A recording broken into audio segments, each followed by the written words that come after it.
Assalamualaikum warahmatullahi wabarakatuh. Alhamdulillahil qail a'udzu billahi minasyaitonir rajim. Bismillahirrahmanirrahim. Walillahi 'alan nasi hajjul baiti man istata'a ilaihi sabila. Wa qala aidan wa atimmul hajja wal umrata lillah. Wa qala Rasulullah sallallahu alaihi wasallam, innamal a'malu binniyat wa innamal likulli imri'in ma nawa. Faman kanat hijratuhu ila Allah wa rasulih fa hijratuhu ila Allah wa rasulih. Faman kana hijratuhu ila dunya yusibuha aw imra'atin yankihuha fa hijratuhu ila ma hajara ilaih. Shadaqallahul azim wa shadaqa rasul karim wa ala dzalika minasyahidin walhamdulillahi rabbil alamin. Para pemirsa yang kami hormati, alhamdulillah kita sudah memasuki manasik yang pertama, yaitu dengan tema menata hati.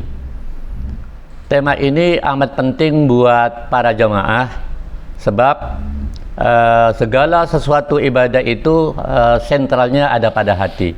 Jika hati kita tidak benar, maka tidak perlu kita belajar manasik-manasik yang lain, karena hasilnya pasti akan batal, akan menjadi sia-sia. Sedikitnya dalam materi ini adalah ada 6 poin yang akan saya sampaikan. Yang pertama, untuk menata hati itu bahwa kita ibadah haji maupun ibadah umroh wajib dan wajib ikhlas lillah. Harus betul-betul karena Allah. Karena ibadah tanpa ikhlas karena Allah akan menjadi satu ibadah yang sia-sia. Oleh karena itu merupakan suatu hal yang sangat wajib bagi para jamaah, itu menata hati, menata hati, menata hati. Harus ikhlas lillah. Satu-satunya ibadah yang diperintahkan oleh Allah dengan secara khusus agar supaya ikhlas adalah hanya ibadah haji dan umrah. Dengan satu firman, walillahi 'alan nasi hajjul baita man istata'a ilaihi sabila. Wa atimmul hajja wal umrata lillah. Sempurnakanlah ibadah hajimu dan ibadah umrahmu hanya semata-mata karena Allah. Itu yang pertama. Yang kedua adalah kita harus niat taubat. Sebelum kita haji dan sebelum kita umrah itu sadar atau tidak sadar bahwa kita itu sedang mandi dengan dosa. Tetapi kita datang ke Mekah itu untuk membersihkan dosa-dosa itu, untuk bertobat kepada Allah. Karena setelah sampai kita di Madinah saja, waktu kita dalam mengerjakan sholat di Masjid Nabawi, 1 kali sholat saja itu nilainya sama dengan 1000 kali sholat di masjid yang lain.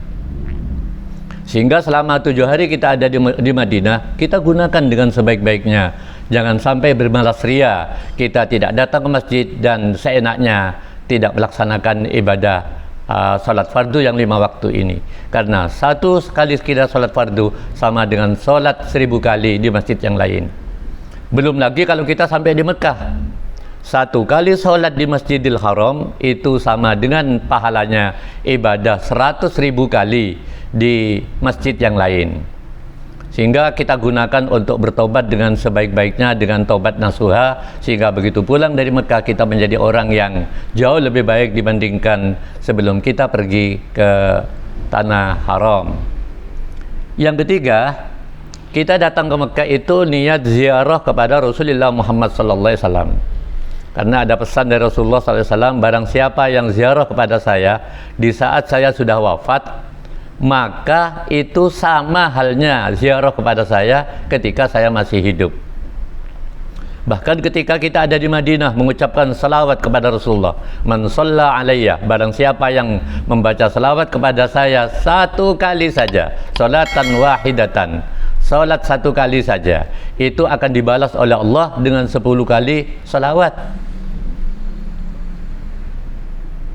Dibalas oleh Allah dengan 10 kali. Sehingga ketika kita adalah mengucapkan kalimat as-salatu wassalamu alaika ya Rasulullah, as-salatu wassalamu alaika ya Habiballah, bergetar hati kita ketika ada di Madinah ini, karena hati kita kontak langsung dengan Rasulullah yang ada di depan kita.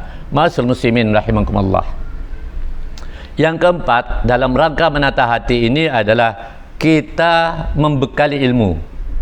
Jadi bekali ilmu kita ini, tadi sudah kita jelaskan pada sesi yang pertama pada pengantar bahwa orang yang ibadah tanpa ilmu itu adalah lebih banyak rusaknya daripada baiknya. Dan yang kelima adalah menjaga etika, menjaga akhlak selama ada di Mekah dan Madinah.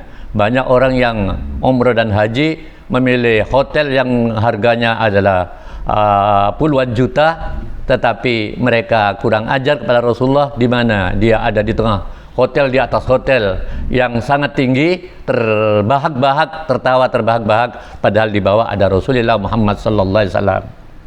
Dan yang terakhir adalah dalam rangka menjaga hati ini, menata hati ini adalah kita selama melaksanakan ibadah ada di Mekah dan Madinah itu, jadikanlah jiwa kita menjadi jiwa yang sabar. Yang sabar, yaitu terhadap ujian-ujian yang diberikan oleh Allah selama ada di sana. Sehingga dengan menata hati kita ini adalah begitu ada ujian, kita kembalikan segala sesuatunya kepada Allah. Mudah-mudahan materi yang pertama ini, manasik yang pertama ini bermanfaat buat kita semuanya, sehingga ibadah kita menjadi ibadah yang makbul. Wallahul muwaffiq ila aqwamit thoriq. Wassalamualaikum warahmatullahi wabarakatuh.